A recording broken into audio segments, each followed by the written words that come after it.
order. Recording in progress. Yeah, should I do that again? Okay, all right. Some housekeeping. For those of us that are in the room, if you could silence your mobile devices. And for those who are participating virtually, if you could remain muted until you are ready to speak at public comment or otherwise. Just also note that those who may be attending virtually can do so with the information that's posted on the agenda. And for that, I will go on to, so for questions and discussion, I'll call on directors in the following roll call order: Director Gracia, Director McKenna, Secretary Treasurer Bloomer, Vice President Bowman, and President Ortega. And all votes will be conducted via the roll call. And with that, I'll ask Secretary Treasurer Bloomer to lead us in the Pledge of Allegiance. I pledge allegiance to the flag of the United States of America and to the republic for which it stands, one nation, under God, indivisible, with liberty and justice for all. Thank you.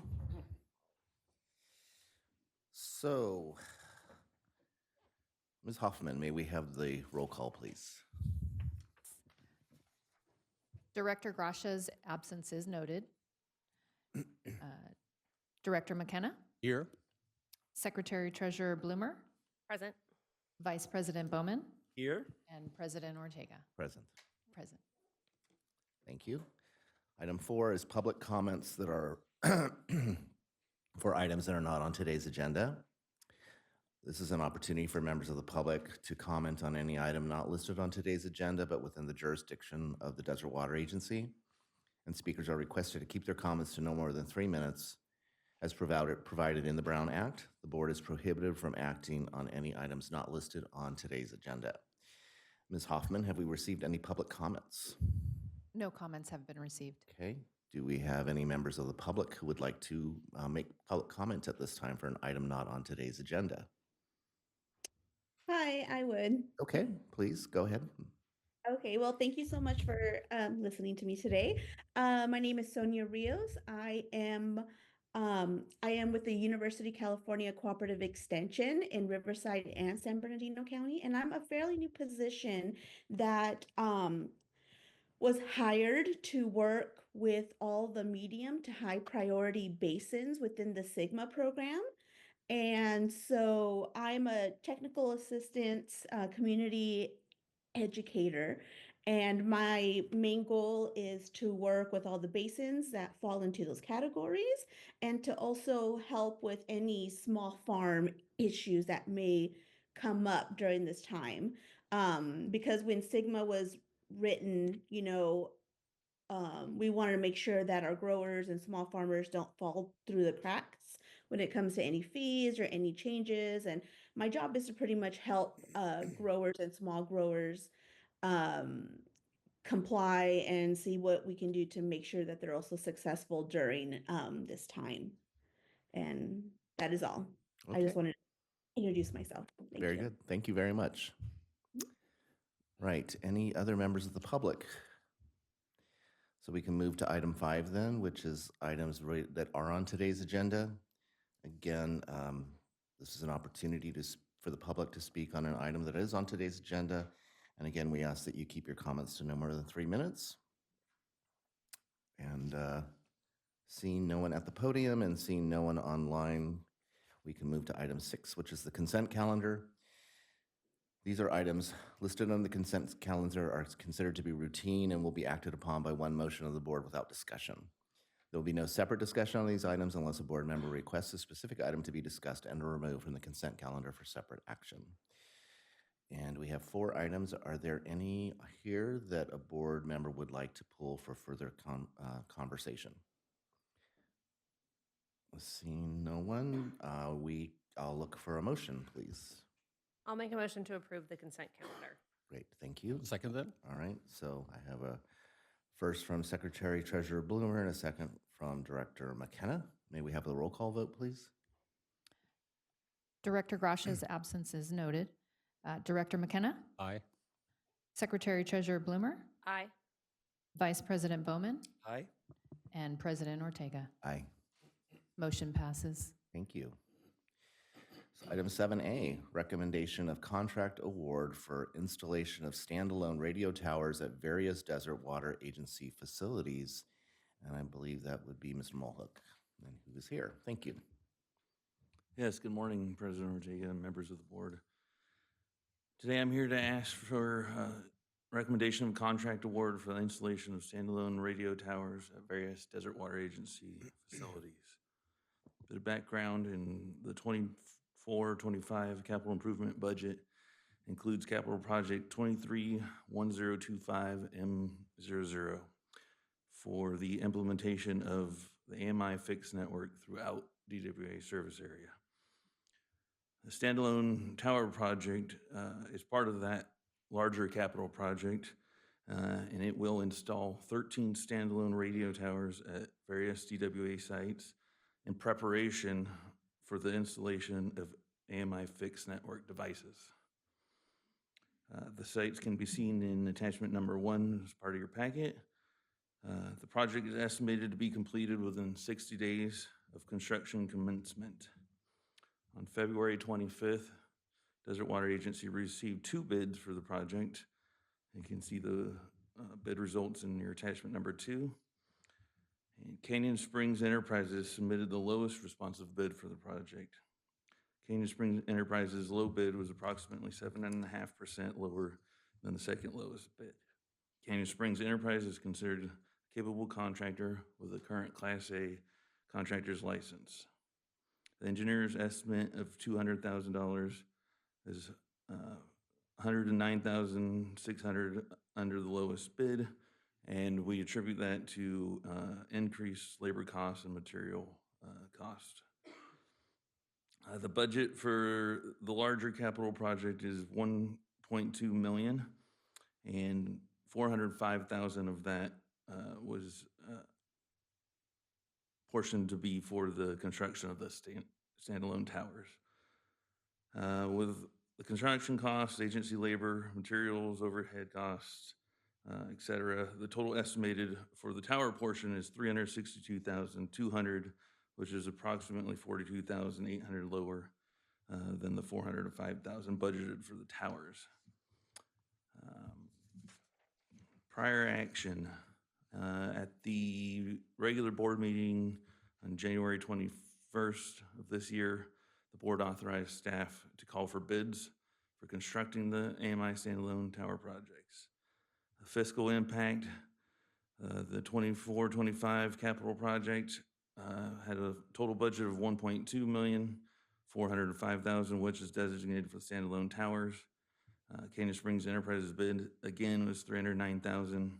The total cost for the project is estimated to be $362,200, $482,800 lower than the $405,000 budgeted.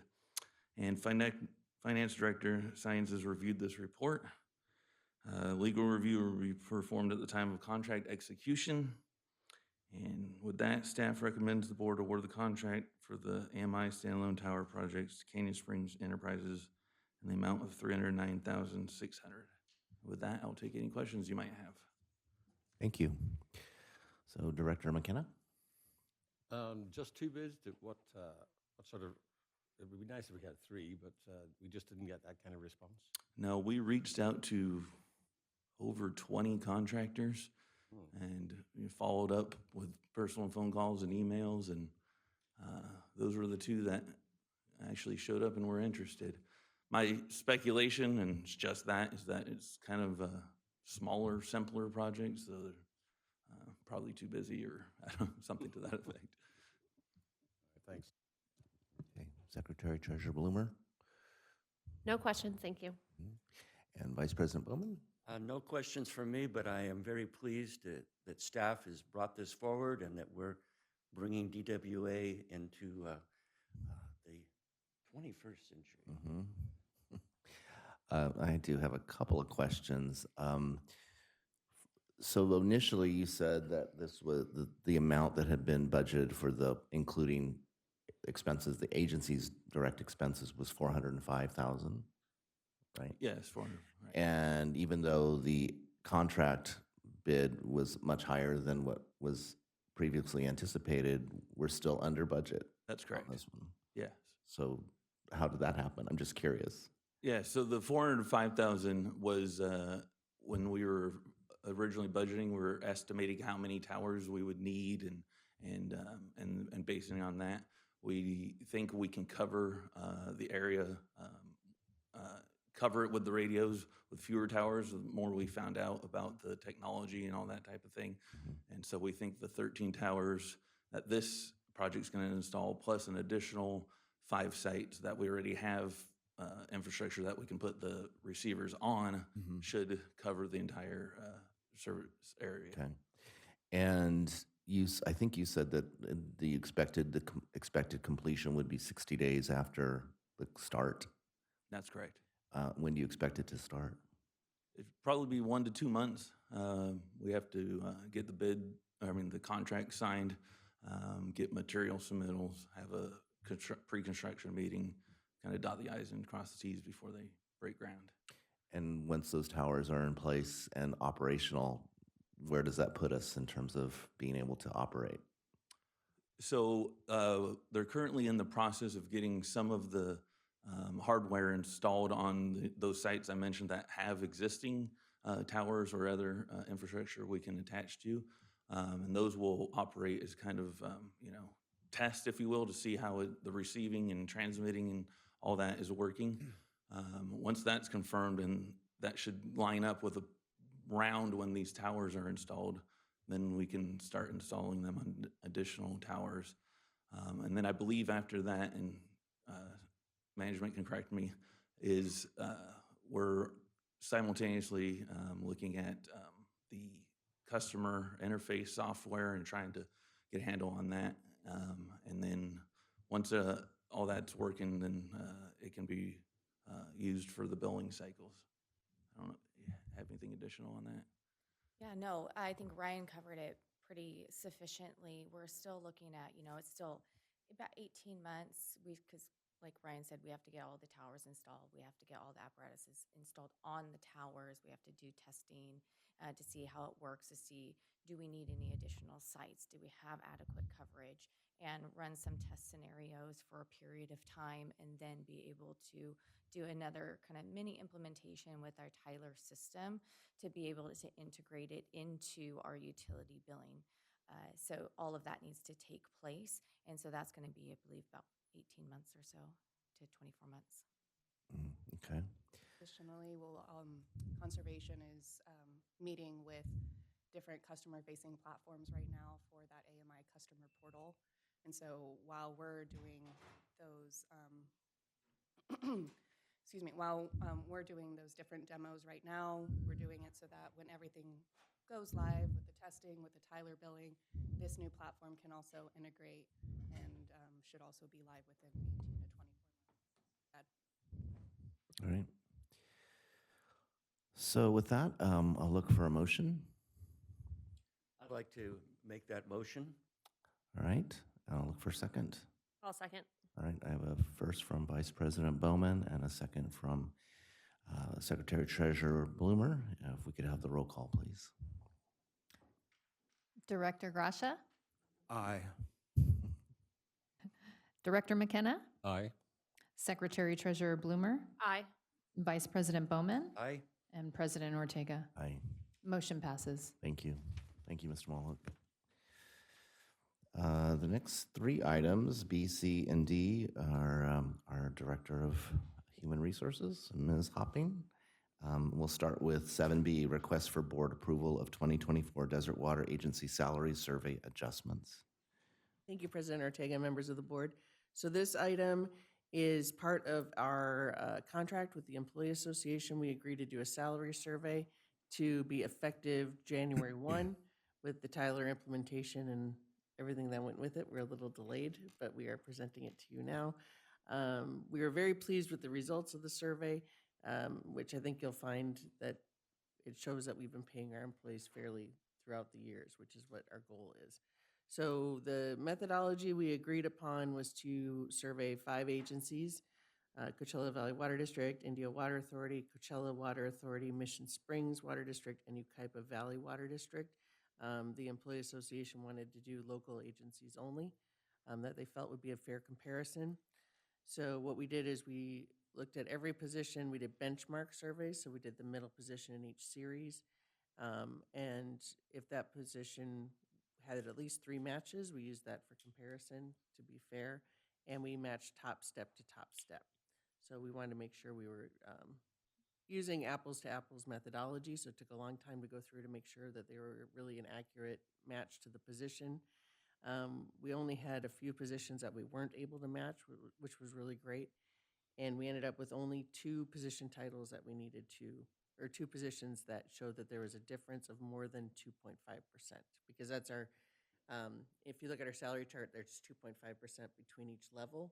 So if it's more than that, we wanted to make an adjustment to make sure that it matched at least the average. So that was our methodology that we agreed upon. And the 2 positions that were lower were Fleet Mechanic 2 and Accounting Supervisor. So with the adjustment of Fleet Mechanic 2, we also are adjusting on our chart of Fleet Mechanic 1 as well, because they're part of the same series. We don't have anyone currently in the Fleet Mechanic 1 role, but we are switching it just in case. And those 2 positions will be retro to the first of the year, like I said. We have one in the Fleet Mechanic 2 and one in the Accounting Supervisor. We reviewed this with the Human Resources Committee, and you'll see that there's the attachment of the salary results and the 2 that are being adjusted.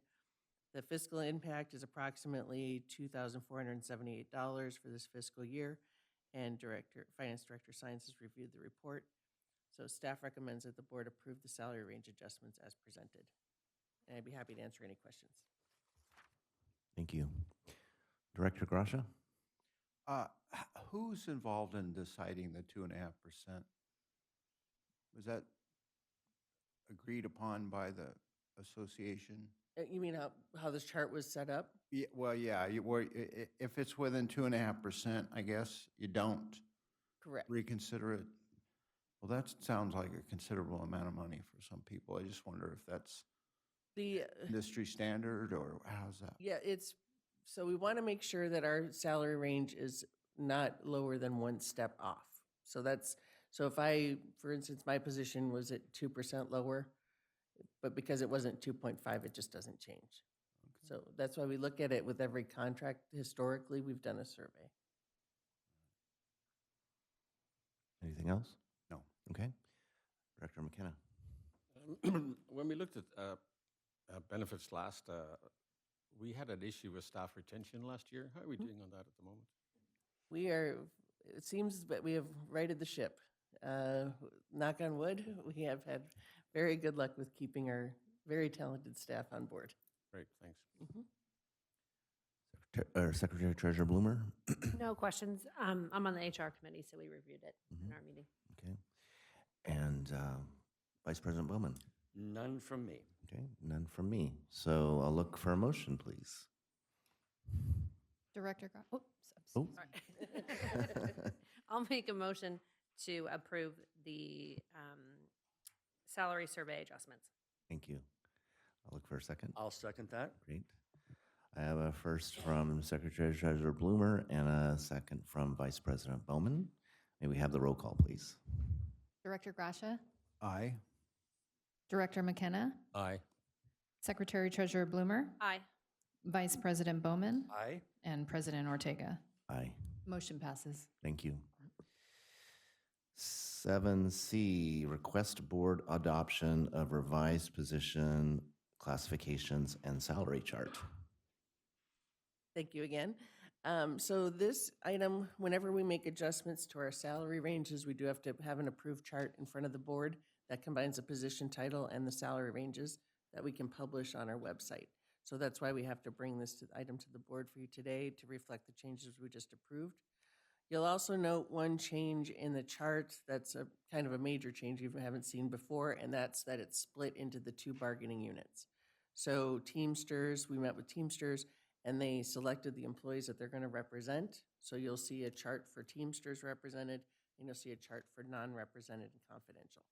So those salary ranges have not changed. They've just been split into two different charts. So because of the changes you guys just approved, we would like to have this revised chart approved by the board. Again, the fiscal impact is approximately 2478, and then this will bring us in compliance with PERS regulations so we can post it publicly. And Director Science has reviewed the chart, and I'd be happy to answer any questions. Thank you. Director Gracia, do you have any questions for No Ms. que- Hopping? no questions, thank Okay. you. Director McKenna? Just one. Excuse me. Is there a difference between the Teamsters chart and the non-represented chart in terms of what we pay someone? The numbers are the same. What does that say? It's the only, they don't want to, they don't represent supervisors, managers, or confidential. So that's the ones that got split out, but the salary ranges are the same. Thanks. Yeah. Secretary Treasurer Bloomer? No questions. Okay, and Vice President Bowman? What percentage of our employees are part of the team or have gone over to the Teamsters representation? It's roughly 2/3. 2/3. Very good. All right, and I have nothing, so I'll look for a motion, please. I move the recommended action. Thank you. I'll look for a second. I'll second. All right, so I have a first from Director Gracia and a second from Secretary Treasurer Bloomer. May we have the roll call, please? Director Gracia, Aye. Director McKenna, Aye. Secretary Treasurer Bloomer, Aye. Vice President Bowman, Aye. and President Ortega. Aye. Motion passes. Thank you. 7D, request board approval for ad pay and one-time incentive program. Thank you again, President Ortega and members of the board. So this program, we added with the current MOU, we added a ad pay program. We already had a bonus program that we called our bonus program, which is now one-time incentive program, which is apparently the correct terminology we should have been using versus bonus. So when we added the ad pay program, we went to our attorneys to review to make sure we were within CalPERS regulations, because the one-time incentive pay is not CalPERSable, but the amount that employees get each check for their ad pay is considered income for PERS, so it would affect their retirement. So we need to approve the ad pay program and one-time incentive program in front of an open session of the board such as today. And so this position was reviewed by the HR committee, and again, it went through the attorneys. You'll see the actual wording for the program attached, and you'll see there's charts for the one-time incentive pay, and then there's a chart for the ad pay program, which is a maximum of $225 a paycheck that somebody can get extra if they have 2 or more of the certifications that qualify. We have, I think, probably 4 or 5 that have the maximum, and we do have several that have the $100 bilingual pay or the Class A license pay. So it's been a really good program for the employees, and they seem to be really happy about it. So we're happy to present this to the board for approval today. And the costing was already included in the budget through Director Science, so there's no additional cost. It's just more approving the wording of the program. And I'd be happy to take any questions. Thank you. Director Gracia? No questions, thank you. All right, Director McKenna? None for me. Thanks. Secretary Treasurer Bloomer? None for me. And Vice President Bowman? None from me. Okay. So just so I'm clear on the terminology, so the ad pay is for people that have certain certifications. Correct. And so that would primarily be in construction or engineering, or where would that fall? The ad pay can be across the agency if they use it in their position. So like bilingual pay, we have some people in construction that have it because they use it to communicate with customers and other crew members and such. In accounting, obviously if they answer the phones and use it regularly, they would get that. Like a cross connection or a welding certification, that's only somebody who welds on a regular basis. Obviously, I wouldn't qualify for that. So that's how we have the ad pay. The one-time incentive is more when they obtain the certification. So that don't qualify in the other program. So if they get a distribution grade 3, they would get a one-time pay for that. But it wouldn't be an every check situation. All right, but both of these are tied to some sort of certification? Yes. Okay. Yes. All right. And for like the bilingual pay, for instance, you have to take a test to show that you qualify and that you are bilingual. Mhm. It's not just you Like me talking Spanglish to somebody wouldn't count. Okay. All right. Well, thank you for the clarification for me. I'll look for a motion, please. Move the recommended action. Thank you. Look for a second. I'll second. All right. We have a first from Director Grasha and a second from Secretary Treasurer Bloomer. May we have the roll call vote, please? Director Grasha, Aye. Director McKenna, Aye. Secretary Treasurer Bloomer, Aye. Vice President Bowman, Aye. President Ortega. Aye. Motion passes. Thank you. Thank you. Thank you very much. All right. Our last action item, 7E, request approval to add item to public events list. Director Yort. Thank you. Thank you, President Ortega. Good morning, members of the board. So what you have before you is a request to add the Senior Inspiration Awards to the public events list. This was discussed at the executive committee meeting last Thursday. And the staff recommendation is to add this event to the public events list for board compensation. And there is no fiscal impact as the budget already includes board meetings and conferences.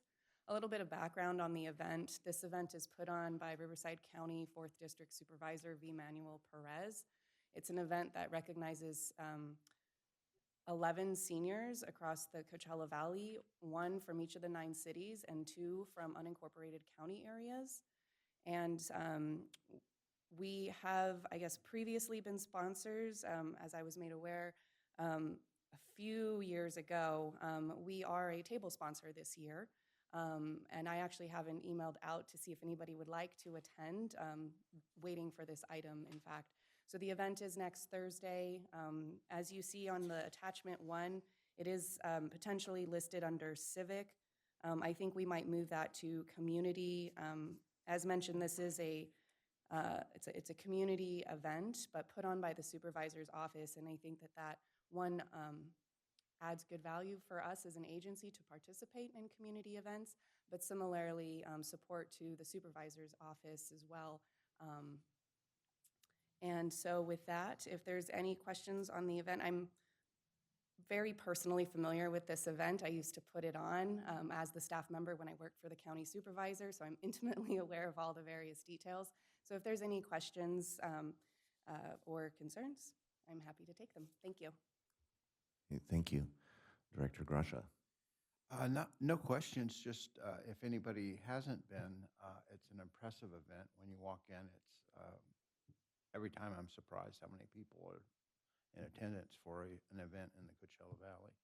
I don't want to put a number on it, but I think it's either 1,000 people or well over. I mean, it's a big room full of people. So anyway, I have no questions beyond that. Okay. Director McKenna. That sounds like a good idea to me as a senior who can always use more inspiration. All right. Secretary Treasurer Bloomer. No questions, thank you. All right. Vice President Bowman. None from me. Okay, and I have none, so I'll look for a motion. Move the recommended action. All right, thank you. And a second, please. I'll second. All right. First from Director Grasha, and I have a second from Secretary Treasurer Bloomer. And may we have the roll call vote, please? Director Grasha, Aye. Director McKenna, Aye.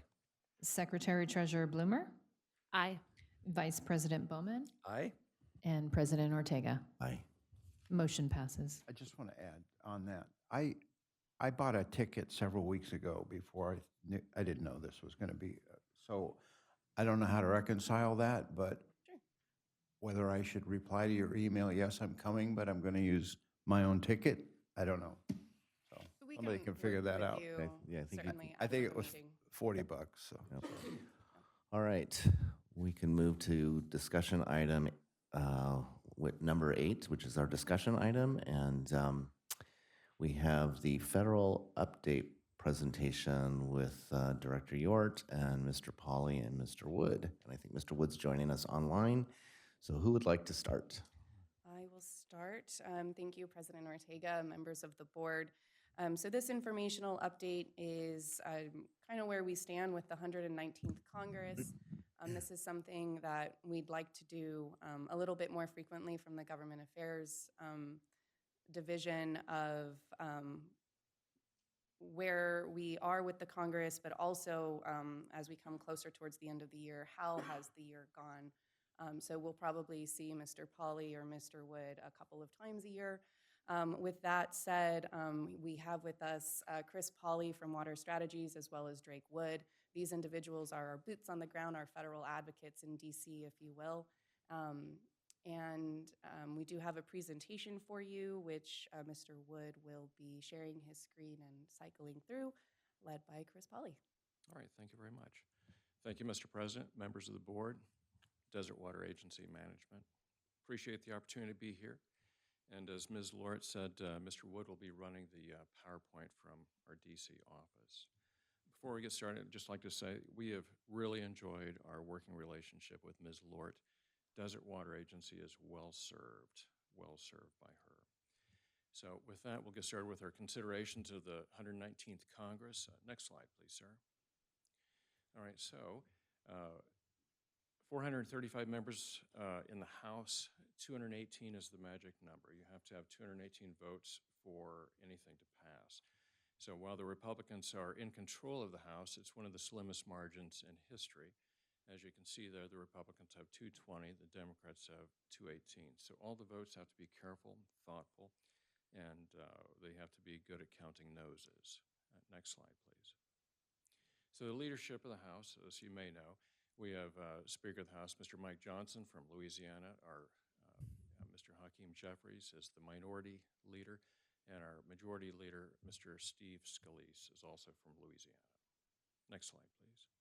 So the three committees that we are most concerned about for Desert Water Agency is the House Natural Resources, Energy and Commerce, and also Transportation Infrastructure. Natural Resources has jurisdiction over the Bureau of Reclamation, hence the Colorado River. Transportation and Infrastructure, Army Corps of Engineers, EPA. Mr. Wood, is there anything you'd like to add? Nope, I think you've covered it all. Very good. Ms. Lord? Okay, very good. Next slide. So Desert Water Agency, and Palm Springs in particular, is blessed with a very strong delegation. Currently, you have Mr. Ken Calvert. He is a member of the Appropriations Committee, and then you also have Congressman Ruiz, who is on Energy and Commerce. Mr. Ruiz used to have the majority of Palm Springs until redistricting, but I'd like to point out that both gentlemen have been very helpful to Palm Springs and the agendas of Desert Water Agency. There you see a photo of our recent visit, and I'd like to say that both members of Congress have always been receptive to our meetings, always helpful in everything we needed. Next slide, please. Senate, you are also lucky in your delegation there. You have your senators are on the correct committees and helpful. So the Republicans are also in control of the Senate with a little bit bigger margin there. Next slide, please. All right, Mr. Thune from South Dakota is the leader currently. Mr. Schumer, New York, is the minority leader. Mr. Barrasso, Wyoming, majority whip. That was just recently left the Energy and Natural Resources Committee. He could have been in the chair there. He opted to be whip instead. And we have Mr. Durbin, who is minority whip. Next slide. All right, so Energy and Natural Resources Committee, the chair is Mike Lee. As I said, Mr. Barrasso left to become whip, and so Mr. Lee is now the chair. Why is that significant is because Utah is an upper basin state. And with the Colorado River is divided between the upper and lower basin. And so you have the chair of the committee with jurisdiction over the Bureau of Reclamation from an upper basin state. And that will be significant as time moves forward and talks on the Colorado continue. Next slide, please. All right, so as I mentioned, your senators are on the Environment and Public Works, Energy and Natural Resources. So those committees are significant with jurisdiction of the Bureau of Reclamation, EPA, and the Army Corps of Engineers. Next slide. All right, Department of Interior, with the new election, we have the current administration putting in place their leadership. You have Mr. Former Governor Doug Burgum is now the Secretary of Interior. You have Ms. Andrea Travanik, who worked for him in North Dakota, running their Department of Water. She has been nominated to be the Assistant Secretary for Water and Science. And what that means is she will have to be voted on by the Senate Energy and Natural Resources Committee. She has to be confirmed. Once confirmed, she'll assume that position. That position has jurisdiction over USGS as well as the Bureau of Reclamation. Now, currently, they are still vetting people to be the next commissioner of the Bureau of Reclamation. That position is also confirmed and will have to be voted upon by the Energy and Natural Resources Committee. So it's a top-down effort: secretary, assistant secretary, and then commissioner. Next slide. Currently, we have Mr. David Palumbo, who is he is a career employee of the Bureau of Reclamation. His real job is Deputy Commissioner for Operations. Mr. Palumbo is an engineer, tremendous individual, wears his heart on his sleeve. I've received emails from the gentleman at 3 o'clock in the morning because he is up at 3 o'clock in the morning sending out emails. He is a very hard worker. He is now the acting commissioner of the Bureau of Reclamation, and behind him, filling in the slot, is our good friend and Californian, Mr. Matt Masieri, who is the acting deputy commissioner for operations. And I'd like to point out that Mr. Masieri used to be an employee of the Association of California Water Agencies, worked there for 5 years in Sacramento before moving to DC, working in the office there for 5 years. He has been with the Department of Interior, Bureau of Reclamation for 19 years. Next slide, please. All right, here is a listing of Desert Water Agency's priorities. And let me just toss the ball to Ms. Lortz. Would you like to discuss those? Certainly. So the first one here you'll see is the Water Conservation Tax Rebate Parity Act. At the time that we were in DC the last week of February, there were discussions that this was going to be reintroduced, but it wasn't just yet. And then literally the week after, it was reintroduced by Congressman Huffman, who did participate in the Aqua Capital round robin event, as well as Congressman Moore, Senator Alex Padilla, and Senator John Curtis. So essentially, what this does, this is probably our main initiative as far as federal initiatives are considered. It essentially makes sure that water conservation rebates are tax exempt. And we say parity because thus far our gas and electric rebates are tax exempt, and so this would bring them on that same playing field. Is there anything else additional to add for that one? No, that's very If I could jump in here real quick, I'd love to add that this bill is something that Desert Water Agency has been tracking, at least since my time working with Desert Water Agency for a very long time.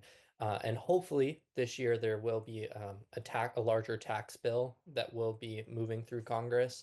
And so hopefully this will be one piece of that tax bill that kind of gets lumped in together and passed in the part of that process. Yes, and to that end, this actually lines up with Directive 6 of our legislative and policy platform that the board approved last December. Additionally, as you see there, PFAS. So we're very concerned with PFAS to make sure that there is passive receiver liability exemption under CERCLA, which is Comprehensive Environmental Response, Compensation, and Liability Act. So this was introduced in the 100th and 18th Congress, so last session. It has yet to be introduced thus far. I don't know, maybe we can get an update, Mr. Wood or Mr. Polly, if we think that that might be moving forward. Yeah, I think it was Senator Loomis from Wyoming led this effort last Congress. And this Congress, the new chairwoman of the Senate Environment Public Works Committee, Shelley Moore Capito, has also, in her speeches and communications, has also indicated that she is also a very staunch supporter of passive receiver liability. So I do expect a bill to be introduced on this issue. The problem last conference, or Congress, excuse me, was there wasn't a compromise that was able to be reached among both party lines to have something bipartisan pass. There's still a bit of skepticism among some Democrats about wholehearted exemption. However, there have been continued discussions over this issue, so I am hopeful that we'll see some bipartisan legislation introduced in the 119th Congress. Go ahead. The board should know there is precedent for policy like this. Many years ago, a similar policy was passed for mines.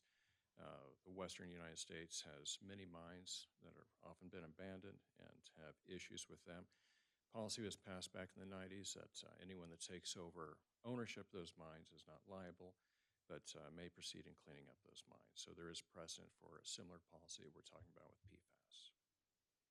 Yes, and to that end too, when we were back in DC in February, Senator Schiff had a water conference of sorts, and PFAS was probably the most prevalent issue that was brought up from all of the various California water agencies in the room, specifically also this passive receiver issue. So the hope is to maybe keep our fingers crossed to see Senator Schiff take some sort of leadership role there. And this also lines up with Directive 7 of our legislative and policy platform as well. Next slide. So the next two items are related to the Colorado River. The first one is salinity control. And I'm sure Director McKenna, Director Bloomer, and Director Sines, we have talked salinity up so much in DC. But so essentially is salinity mitigation, especially as the river goes down to the lower basin states. Specifically support for continuing, or what are we going to do for the Paradox Valley unit, which is a unit in the Dolores River Valley in Colorado that removes salt brine from the river and then injects that back into the ground. This plant stopped being operational a few years ago due to some seismic activity in the area.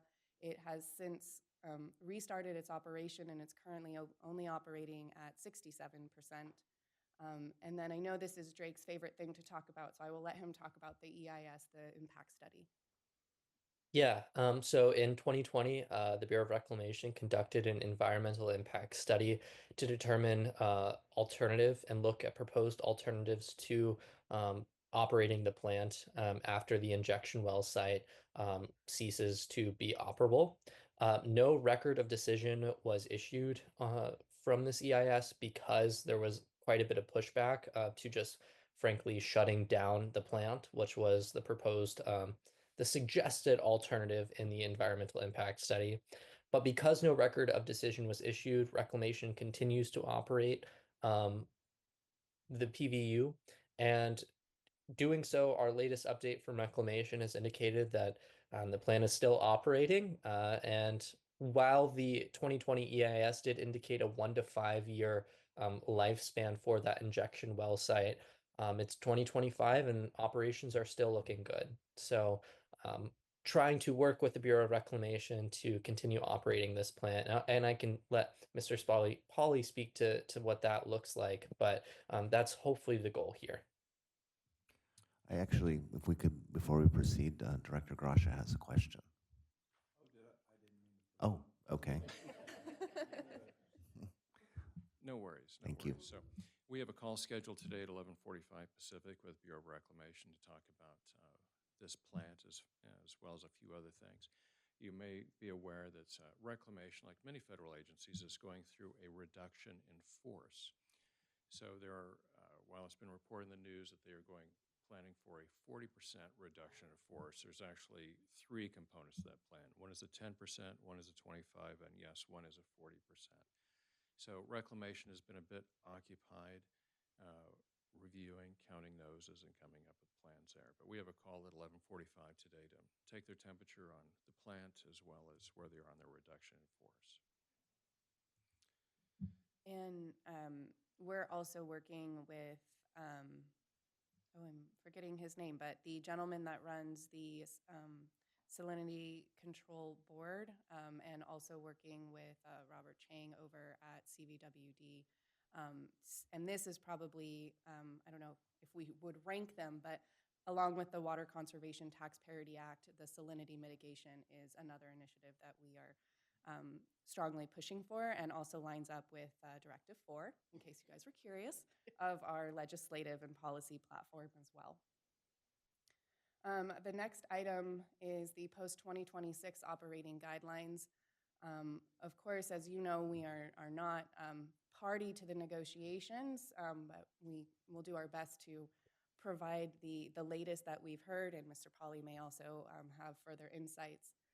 Well, actually, Mr. Polly, did you want to just speak to this one? Well, this is all part of the Colorado River, and much of the discussions on the Colorado River are stalled, or it's a simple explanation is the upper and lower basins are not talking like they should.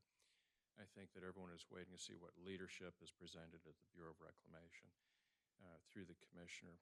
The Secretary of Interior is actually the water master of the Colorado. And in times past, the Department of Interior, through the Secretary, has issued ultimatums to the folks on the upper and lower in the Colorado, which has served to encourage people to come to the table with their own solutions without having a solution that they may not like imposed. So the post-2026 operating guidelines, we'll probably see a lot of movement on that once we have a new commissioner. And the timing on that is uncertain. As an example, when Commissioner Berman was nominated, she had about a 100-day wait for her vote. But once we have a nomination for a new person, I think we'll move fairly quickly with the Republicans in control of the committee. And I think it's to everyone's interest to get someone there quickly. And as I pointed out, Chairman Lee is in charge of that committee that votes on who the commissioner will be. So that gentleman will have a lot of say, and he's going to want to have a solution on the Colorado as quickly as possible. Thank you. And with that, that also aligns with Directive 5 of our platform, which is to support the Lower Basin proposal for post-26 operating guidelines for the Colorado River. Next slide. So FY26 appropriations, for anyone who was following the news last week, we did see a continuing resolution that passed, but this was for fiscal year 25. And so that got extended through fiscal year 25. So FY26 appropriations, even though we don't necessarily have a good idea of when that funding is going to come to place, members are starting to release their applications for that. The member within our delegation thus far that has released it is Senator Schiff.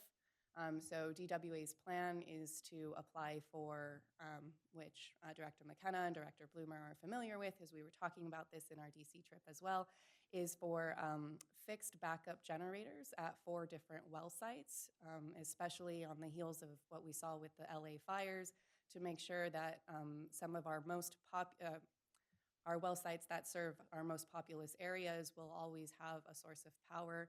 We have other backup generators that we can transport to locations, but this particular application would be a $2.2 million ask for backup generators at 4 well sites, and we're working closely with Emmanuel Sarpong, our operations manager, in getting that completed. So next steps for that is Mr. Wood and Mr. Polly will continue engaging with committee staff as well as our delegation staff. And then on boots on the ground here, we'll be working on the application and then securing support letters from various state elected officials, the county supervisor, as well as various nonprofit organizations as well. And to jump in here, speaking about those applications, both Senator Schiff and Padilla's applications were released last week, and they are due March 28th. So hopefully we'll be working closely to get those applications submitted before that deadline. So all should be well there. Yes, and when they're released, they have a very short turnaround time, as indicated by Mr. Wood, March 28th. So at least we had our ducks in a row ready when we went to Washington, D.C. to let the offices already know what we were talking about. And Emmanuel, Mr. Sarpong, has been phenomenal. He got us a very thorough budget and has already identified which well sites would be great. And the project is scalable, so should we not receive the full $2.2 million, we hope that we can still move forward with at least 1 or 2 of the 4 generators. And yes. I would only add that our meetings with the delegation regarding that ask were very positive, very positive.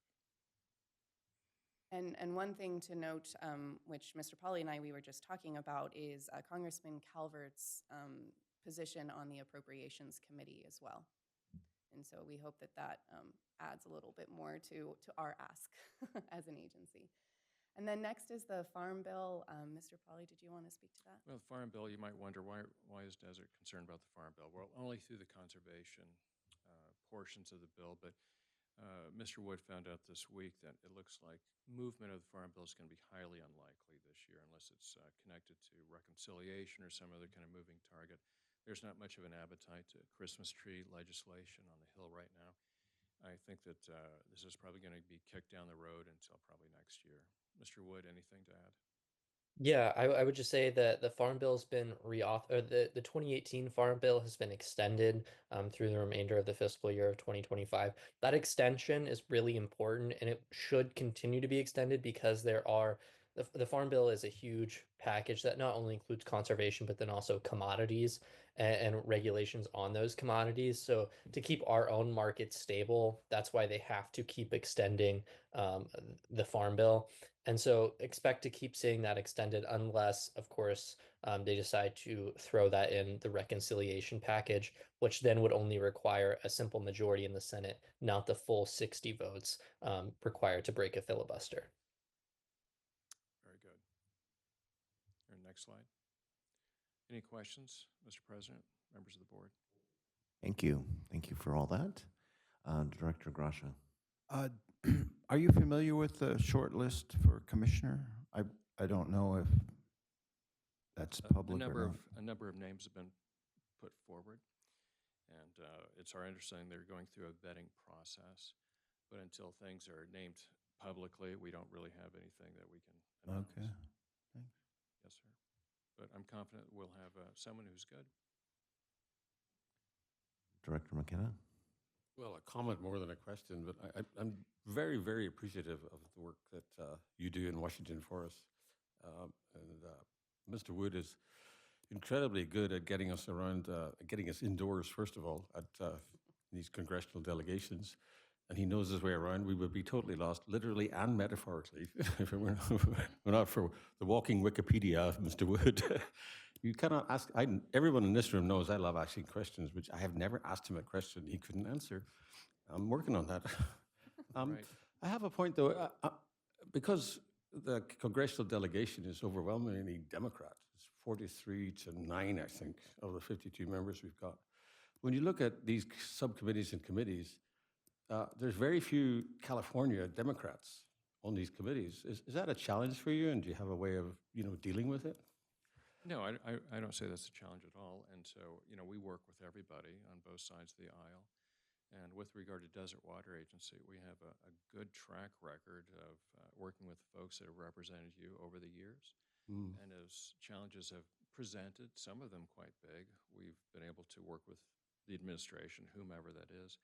So I would not say it's a challenge at all. All these staff, as I pointed out, there's 35,000 people work up on that hill, and the average age is 24, and the average career is 9 months. So there's lots and lots of turnover. We've been doing this quite a while, have an understanding of what motivates those young folks up there and what they need to do their jobs and what their bosses are looking for. And so it's not an issue at all. We've enjoyed working with your delegation and all those folks. And Mr. Wood, anything you'd like to add? No, I think just one thing, and that's that Desert does have a really great delegation and they have really great staff people to work with. And so acknowledging that their support has also been tremendously helpful to Desert Water Agency could not be understated enough. Yeah, there's lots of politics and everything, but water is wonderfully bipartisan. Well, I thank you for all you do. Thank you, sir. Secretary Treasurer Bloomer. No questions. Just thank you very much for the recap. And I do think we had very successful meetings when we were back in DC at the end of February. So looking forward to the next set of meetings. I think it's at the end of April. So thank you. Okay. Vice President Bowman. I just want to say I think we're very fortunate to have you guys on our team, and that we have Victoria here manning our process of the whole. It's impressive the amount of work that has to be done and that you have done it. So thank you. Thank you, sir. That's high praise. Thank you. Couple of things. I'm really looking forward to seeing the tax parity question hopefully resolved this year. It's been something we've talked about in the 5 years that I've been here, and certainly a lot longer than that. And it sounds like Secretary Treasurer Bloomer, you're going to be in DC also in April? Deciding, still Okay. deciding. But that looks like a good opportunity for late April to be back in some of these same offices and reminding these folks that we were here a few months ago and like their continued support on some of these issues. Great. All right. So thank you very much. Thank you all. Thank you, Board. Appreciate it. And now we can move to item 9, which is the General Manager's Report. Mr. Johnson. Thank you, President Ortega, members of the board. So the first item on the report is regarding our Tyler's ERP. And I don't know, Director Sines, you've been heavily involved with this, and Yes. if you would like, you give the board a little update on this. It's been a lot of work.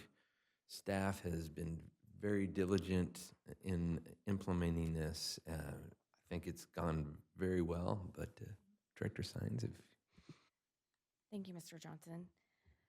Yeah, so as our general manager has indicated, staff has worked incredibly hard on this transition. And, this is something that began several years ago, back in 2022, but the efforts actually extended much further back to get us to this place. So while we executed the contract for Tyler Technologies on June 7th of 2022, there's been a lot of work that's gone into this. This ERP system includes the modules for our financials, human resources, payroll, utility billing, and enterprise asset management. We have made it through the financials, the human resources, payroll, and now we are finally to our utility billing. And this utility billing module allows the agency to replace our outdated billing system and enable us to better collaborate with the rest of the agency, enhance our customer service.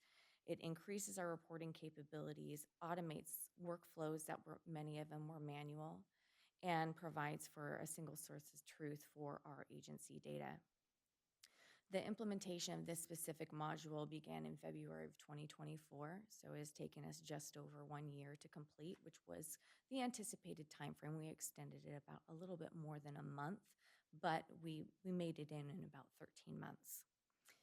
And within that implementation, it took the course of 82 implementation days. And so when we say a day, it's not just a meeting on a day. It is about a 6 to 8 hour session that we have multiple individuals in on that implementation session. And it took the involvement of 20 different agency staff to get this completed, as well as 5 different Tyler implementation consultants. We had many of them that were with us for quite a long time in their different areas of expertise, as well as we had a project manager from Tyler Technologies assisting us as well. And the implementation, we have a completely new bill format and a new customer portal that is still branded MyDWA as our previous one, but it is a completely new platform. And agency staff, so we had the 20 individuals that were involved in the day-to-day implementation. Those are who we kind of call our power users. But along with those power users, so they had kind of like intimate knowledge of the establishment and all the decisions that were being made as we implemented different components of the system. Over the course of 6 days in January this year, we expanded a lot of that training through 6 different days of training to the rest of our agency staff. And I want to give you also some additional background, because this is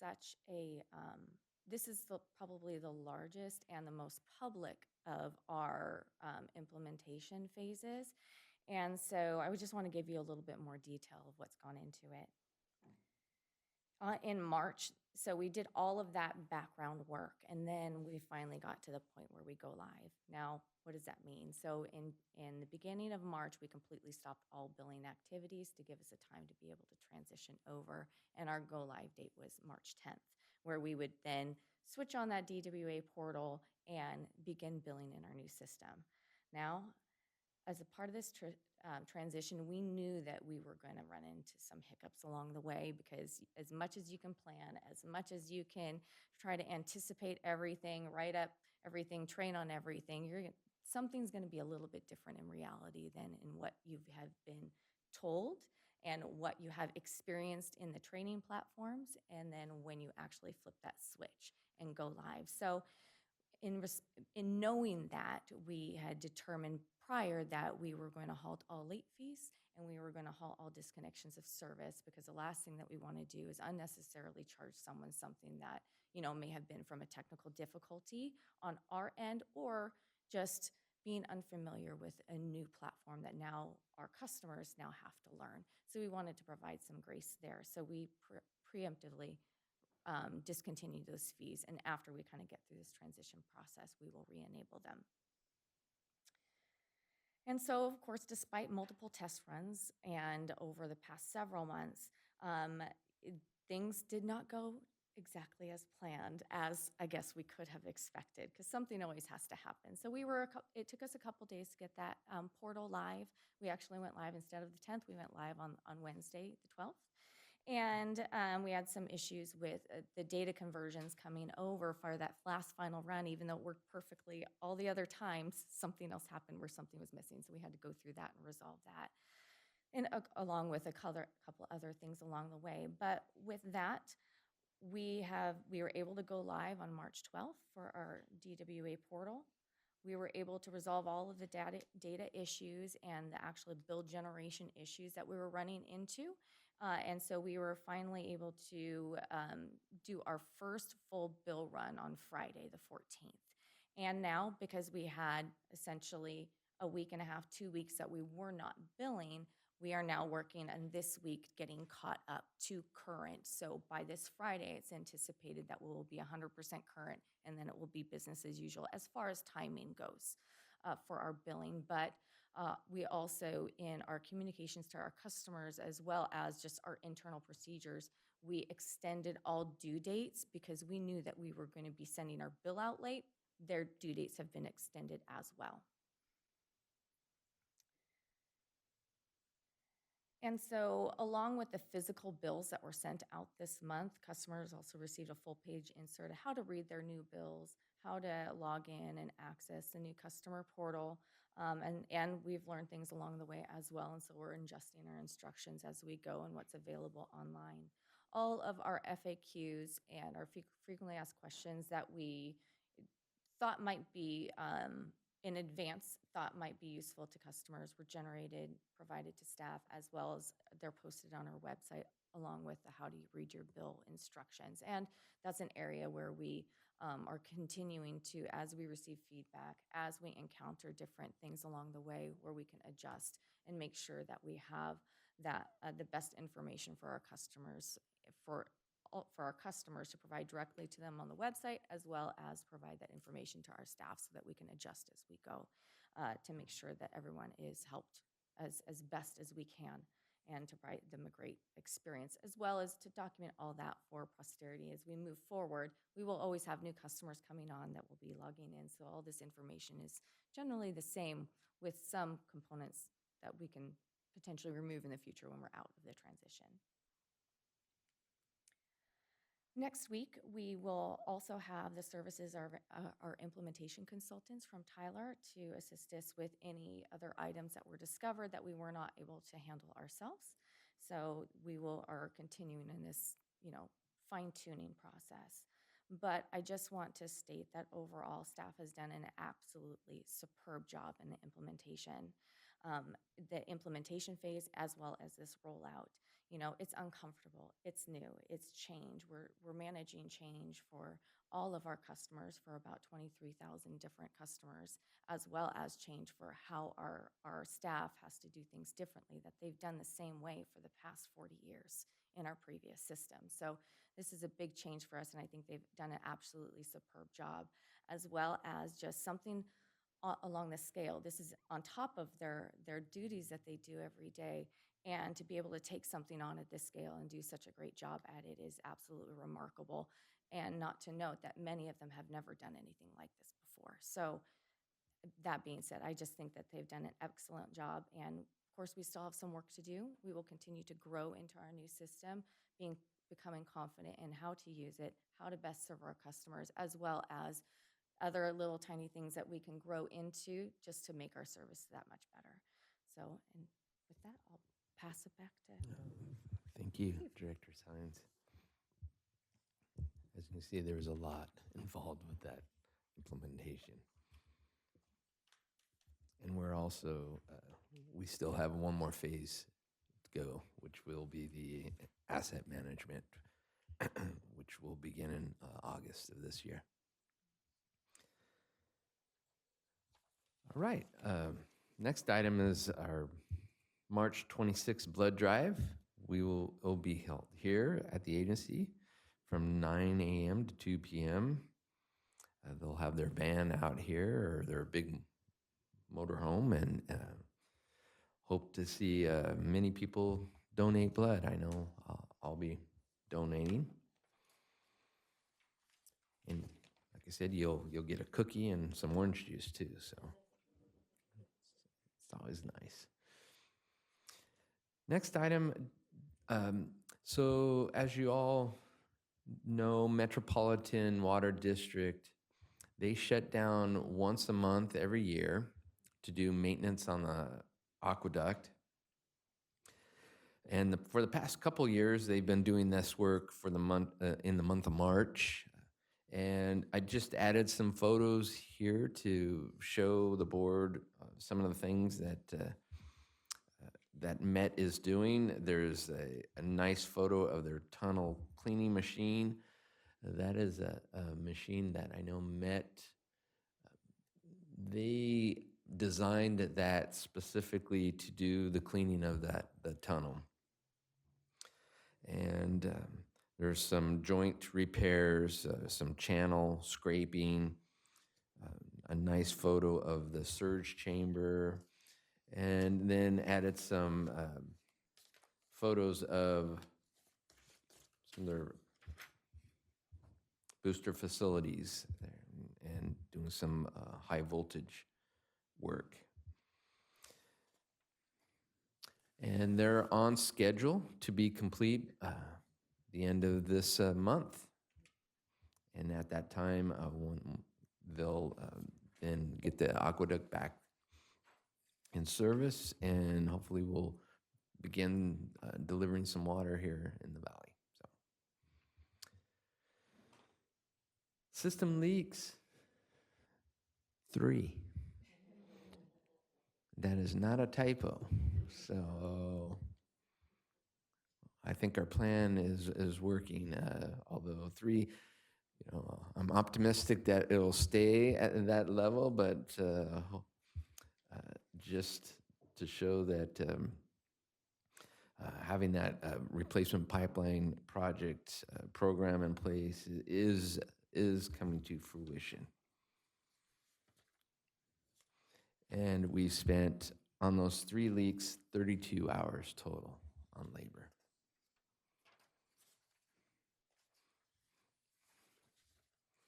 We have a list of human resource activities and meetings. And Ms. Hopping, I don't know if there's anything on there that you feel you'd like to highlight? The only thing I want to mention is the new employees that we have coming on board. They're not because of people quitting, which is always, we don't want to have that happen. It's because of our general manager's upcoming retirement. We're getting all our ducks in a row and putting everyone in place, so we'll be ready to continue on in his absence, hopefully. I have full faith. But as of next Monday, all of our positions will be full. And I'm hoping it will last for a while. That's it. All right. Thank you, Ms. Hoppy. Next item is the general manager's meeting activities. Just some highlights. Attended the Palm Springs Chamber PD Fire Luncheon. Fantastic event. There's been some tribal mediation meetings. Had our HR committee meeting and had a DWA CVWD MWD coordination call. And with that, be happy to answer any questions that the board may have. Thank you.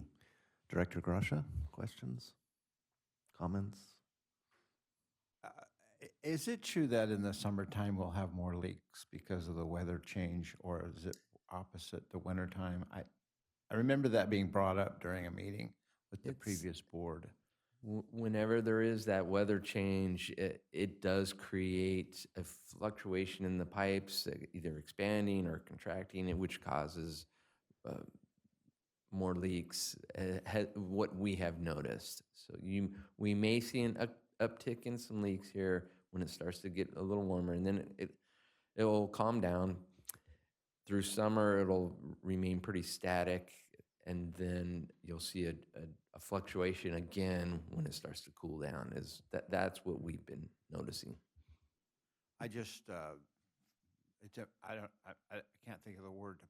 It's interesting that it went from 20-something leaks last month to 3, and I don't know what you did over the last few weeks. I but did notice it was only for 1 week, March 2nd to March 9th. That's what the date said at the is top. that it? Okay. Okay. So it might be the time frame. Well, time frame too, but that would Three's mean still really over good even 3, for a 6, 9, maybe 9 leaks if you carry that over a 3-week period. Anyway, that kudos to previous boards for jumping out on that and making that a priority, because if they hadn't, imagine trying to catch up now. And so I appreciate that and want to thank them for having the foresight to do that. And I hope this board can make similar decisions going forward that will benefit future boards. So thank you. Director McKenna? On that question of leaks, your report says that we're annually replacing $3 million worth of pipeline, but I think it's much more now, isn't it? Our budget is $4 million for 2 projects. We're trying to do 2 a year, which would be 8, is what we're doing there.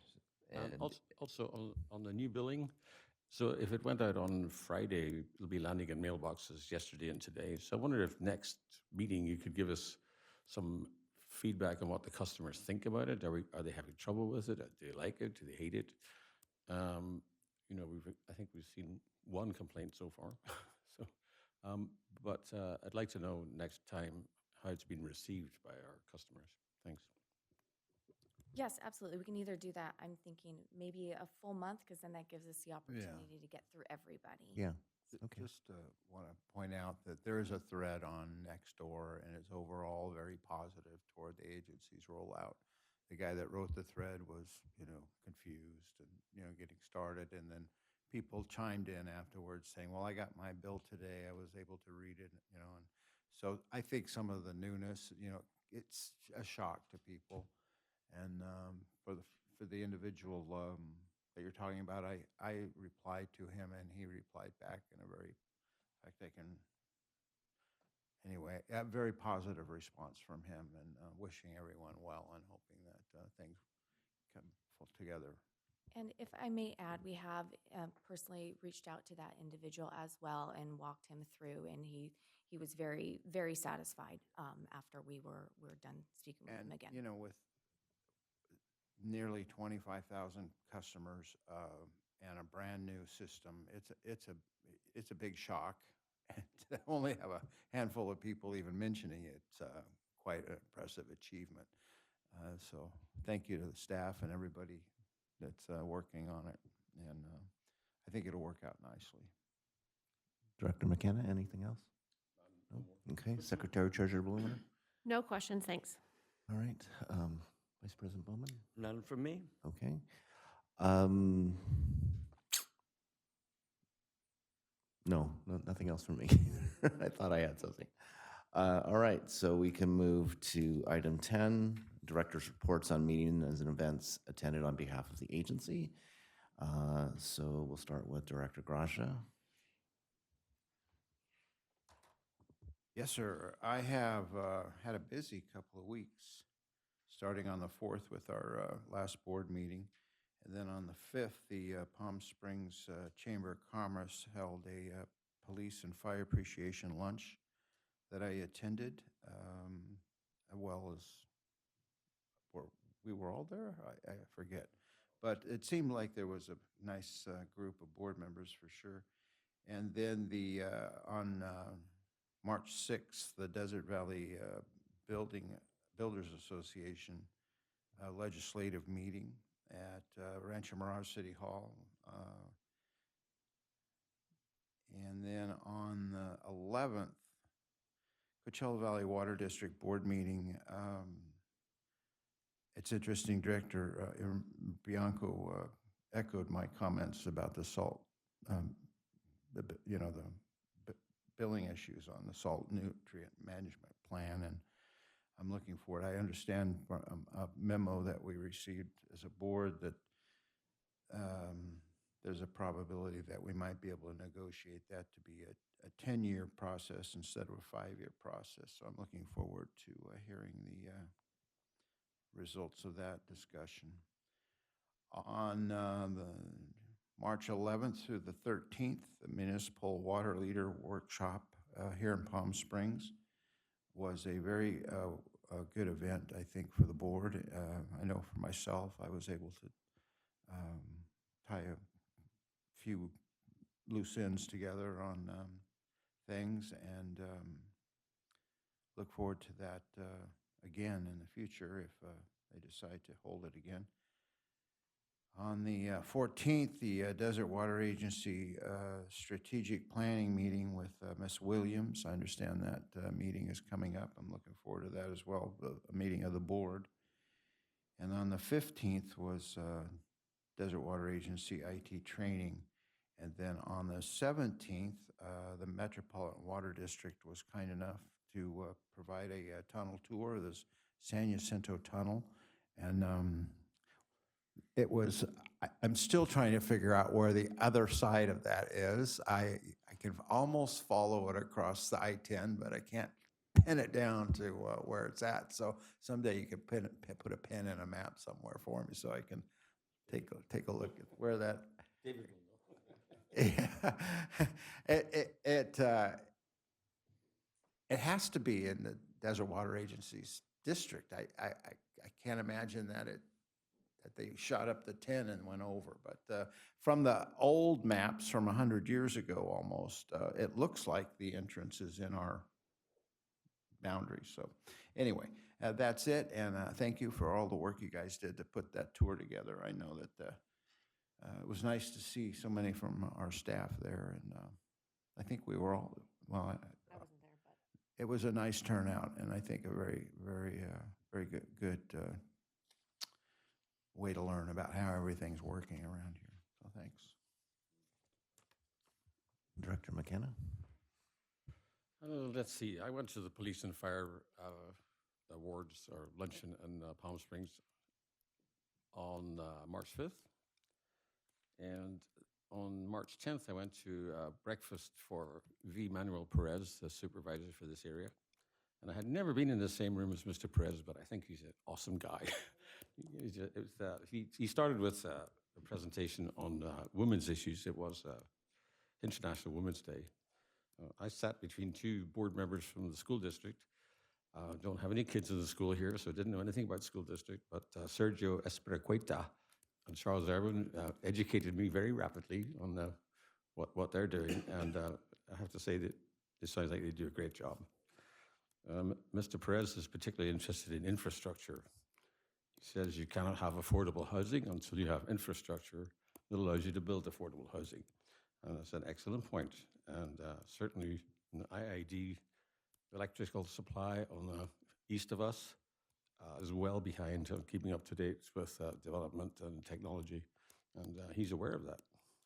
Transportation, another issue he mentioned, fairly big issue for many of our customers. And he went into animal services. I was stunned, literally, to hear that every 7 minutes a new animal is taken into the animal care division of the county. Every 7 minutes, another pet. And that's obviously a huge challenge for those of us interested in that, and I know our board president is.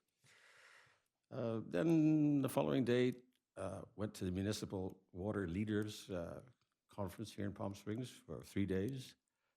I think the highlight for me in that one was this media and communication discussion. They showed a water district representative in Florida dealing very badly with a contaminated water issue. And I hope we're never in that situation, but if we ever are, at least I am a little bit better informed over what not to do. The conference was excellent. I really enjoyed that. Let's see, next one.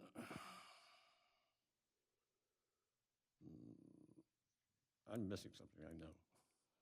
San Jacinto, of course. Accompanied the other directors on a visit to the, I would call it the exit portal of the Colorado River Aqueduct. Impressive in scale. Even when the aqueduct is not running, a significant amount of groundwater comes out of that mountain. The other end of that tunnel, by the way, it goes right around the back of Desert Hot Springs with a cut and cover construction method. So it's not a tunnel exactly, but the aqueduct is underground, right past Worsley Road, around the back of Desert Hot Springs, canyon after canyon after canyon. And from there on, I don't know, I think it comes out the pumping plant at the far end, a long way from here. So, but a magnificent piece of infrastructure completed in 1939. It's always amazes me what they could do in 1930s and 1920s. And they got it done. It would probably take 100 years of environmental reports to do it today. So if they need a second one, we better start planning it now. So that's it for me. Thanks. Thank you. Secretary Treasurer Bloomer. Okay, on March 5th, I attended the Palm Springs Chamber of Commerce Police and Fire Luncheon. On March 6th, we had a tribal mediation Zoom meeting. On March 11th, we had the HR meeting, and that was also the same day that Municipal Leader Conference started, and that was on the 11th, 12th, and 13th.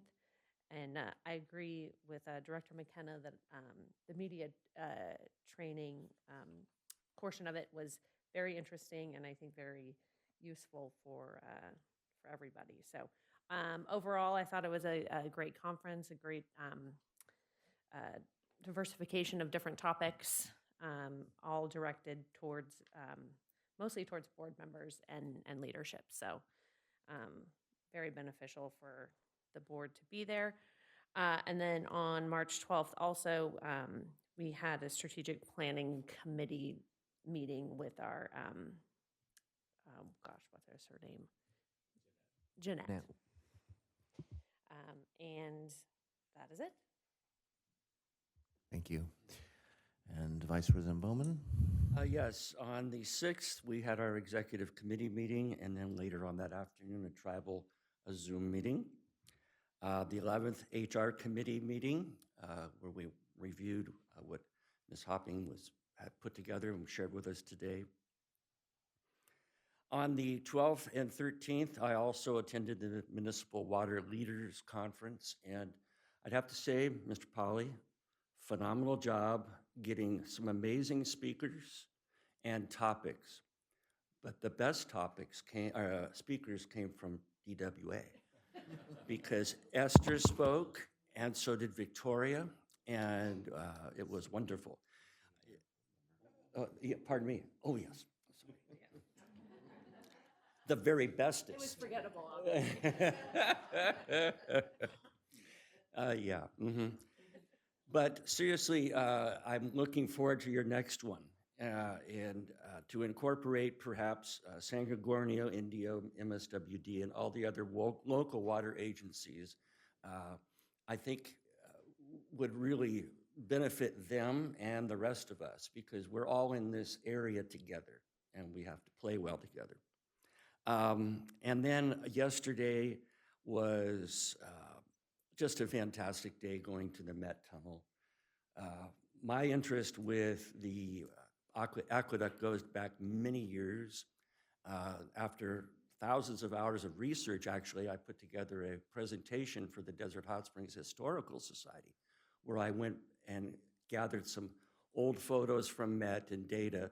And if you go to YouTube and you simply type in the hidden waters of Desert Hot Springs, you'll have a nice way of putting yourself to sleep because it's about an hour presentation. But I highlight some of the things that now I got to see face to face at that our tour yesterday. I look forward, I think Mr. Tate put it together, look forward to you finding some other ones that we can get exploring with. So thank you. And that's it for me. All right, thank you. So I also attended the chamber event for the Palm Springs Police Department and Fire Department honorees on the 5th of March. That was a really great event. And then, of course, as already has been mentioned, the Municipal Water Leaders Workshop, which was last week. Saturday afternoon, I attended the Desert Horticultural Society of the Coachella Valley's garden tour, which this agency sponsors and has been going on since 2006. And this agency has been a sponsor since 2006. And I think did run into Sochi out there at one of the gardens.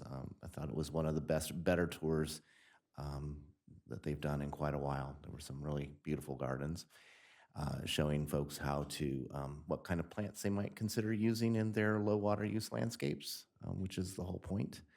And then finally yesterday, thanks to Mr. Tate and helping organize with Metropolitan Water District the tour of the West Portal, I think is actually how they refer to it now at Met, the West Portal of that tunnel.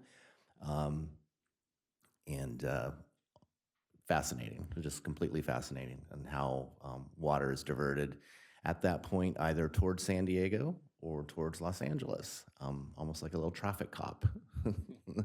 Yeah, the level of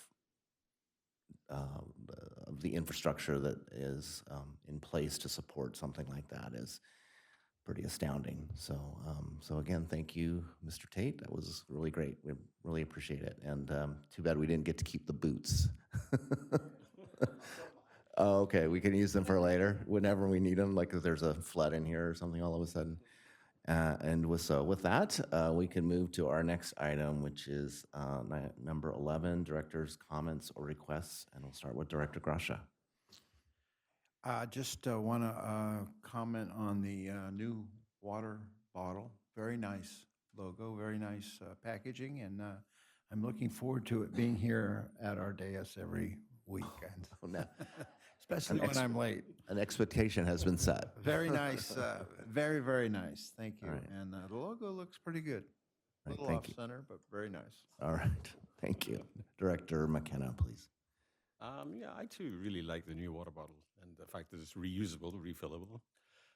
When San Francisco Airport introduced a ban on the sales of one-time use water bottles, the plastic ones, I was at the airport a week later, and there were 14 people in line for the fountain where you can fill your reusable water bottle. is longer than the security line.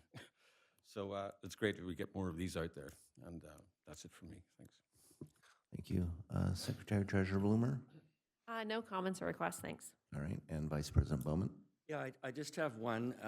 If we all read, which I'm sure we did, the newsletter that came to us, we have a person in this room who is celebrated 30 years with the Desert Water Agency.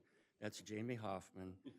She is, I think she was 2 when she started here, but congratulations. It's a testimony to the district that we could have people that have been here forever, and it's good. So, that's it. Thank you.